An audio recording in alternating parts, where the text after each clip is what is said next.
Hello வணக்கம், இது உங்கள் சிவி. ஸோ உன்சோலர் எப்படி இருக்கீங்க? இப்போ பார்த்தீங்கன்னா லைவ்ல வந்து ஒரு சூப்பரான ஒரு சம்பவம் போகுது.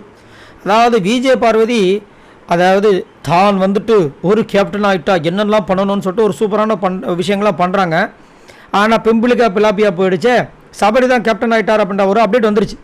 ஆனால் இவங்க வந்திருந்தாங்கன்னா நான் ஆல்ரெடி சொன்ன மாதிரி தான் கண்டிப்பாக ஒரு சம்பவம் பண்ணியிருப்பாங்க.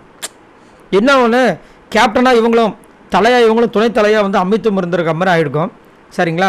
என்ன ஒரு விஷயம் இங்கே வந்து சொல்கிறாங்கன்னா, வினோத்தை வந்து கிச்சனில் போட்டணும், அமித்தை வந்து கிச்சனில் போட்டணும், திவ்யா வந்து கிச்சனில் போட்டணுன்ட்டாங்க. ஏன்னா வினோத் வந்து சமைக்கிறதுல ஆசைப்பட்டார். அந்த மாதிரி விஷயங்கள் வெசல் வாஷிங்கில் ஒரு ட்விஸ்ட்டை கொடுக்குறாங்க. என்னென்னா, கனியை தூக்கி வெசல் வாஷிங்கில் போகணும். சும்மா எப்போ பார்த்தாலும் கனி வந்துட்டு கிச்சன்லேயே இருக்காங்க. என்ன இது? ஏன்னா கனியோட ஒரு பெரிய ஆயுதமே வந்து இதுதான். இப்போ பிரஜன் வந்து பேசும்போது என்ன சொல்கிறாரு, சோறு போட்டவங்க அவங்கள போய் எப்படி பேசலாமா? விக்ரம் சொல்லுவோம், சோறு போட்டவங்க அவங்க. ஏயா கனி கிச்சனில் இருந்துக்கிட்டு அவங்க வந்து ஏதோ பண்ணாங்க. இப்போ கிச்சனில் வேறு யாருமே பண்ணலையா? சோறு போட்டாங்க, சுண்ணாம்பு போட்டாங்கன்ட்டு போய் அந்த பக்கம் அப்படின்ற மாதிரி இருந்துச்சு. ஸோ இதை ஒரு ஆயுதமாக யூஸ் பண்ண, அதை தான் நேற்று திவாகர் சொன்னார். அவர் பேச விடாமல் வாயை அடைச்சி விட்டாப்புல விஜய் சேதுபதி அவர்கள். ஸோ இங்கே என்ன சொல்கிறாங்கன்னா, வெசில் வாஷிங்கில் கனி, சபரி, அரோரா, எஃப்ஜே இவங்க 4 பேரையும் போடணும்னு சொல்லிட்டு ஒரு செம்ம மாசான ஒரு பிளானை போடுறாங்க. அமித் கிட்ட சொல்கிறாங்க. அமித் வேணா நான் வேணா வெசில் வாஷிங் போட்டோமா கேட்குறேன். இல்லை நீங்கள் குக் பண்ணணும், நீங்கள் குக்கிங்கில் இருந்தால் தான் கரெக்டாக இருக்கும் அப்படின்ற மாதிரி சொல்கிறாங்க.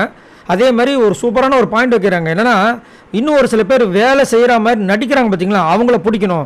அதே மாதிரி எந்த வேலையும் பண்ணாமல் ஒரு சில பேர் சுற்றி இருப்பாங்க, அவங்களையும் பிடிக்கணும். இன்னும் ஒரு சில பேர் இருக்காங்க, அவங்க யாருன்னா கஷ்டமான வேலை பக்கம் போகிறதே கிடையாது, அவங்கள பிடிக்கணும். ஒரு சில பேர் பார்த்தீங்கன்னா நானும் வேலை செய்கிறேன் சீனை ஓட்டுவாங்க. ஆனால் கஷ்டமான வேலைகள் ஒரு சிலது இருக்குது, அதை செய்யாமல் சுற்றிட்டு இருக்காங்களோ அவங்கள பிடிக்கணும். அதே மாதிரி நான் போன வாரம் பண்ணிட்டு இந்த வாரம் நான் பண்ண முடியாதுன்னு சொல்கிறவங்களாம் விடவே கூடாது, பிடிச்சி போடுறோம் அப்படின்ற மாதிரிலாம் பிளான் போட்டாங்க.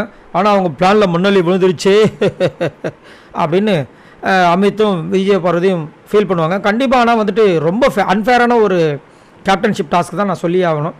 ஏன்னா ரொம்ப ஒஸ்ட்டாக வந்துட்டு சபரி பிகேவ் பண்ணார். பாருங்களேன் நீங்களே இந்த வாரம் சபரி எப்படி பண்ண போகிறாருன்னு. கண்டிப்பாக வந்துட்டு ஒஸ்ட்டாக தான் இருக்குது, அது வந்து மாட்டுக்கிறதே கிடையாது. ஏன்னா அவரோட கேரக்டர் அதுதான், டிசைனே அந்த மாதிரி தான். நேற்றுக்கு நம்ம விஜய் சேதுபதியை கலாச்சிருப்பார், மறுபடியும் சுகர் கோட்டிங்க உட்காருங்க போதும் அப்படின்ட்டார். நல்லா நோட் பண்ணி பாருங்கள், வாரம் அந்த திட்டம் வாங்கிட்டு தான் இருக்கார். இவரும் சரி, கனி தான் ஃபஸ்ட் டைம் நேற்று வாங்கினாங்க. சபரி வாரம் இந்த விஷயத்தை வாங்கிட்டு இருக்காரு. மற்றவங்க யாருமே சுகர் கோட்டிங்கிற விஷயங்களை வாங்கவே மாட்டாங்க. நல்லா நோட் பண்ணி பாருங்கள், இவங்க 2 பேர் மட்டும் தான் வாங்குவாங்க. ஸோ ஃபுல்லாக பார்த்தீங்கன்னா பக்கா ஃபேக்கு.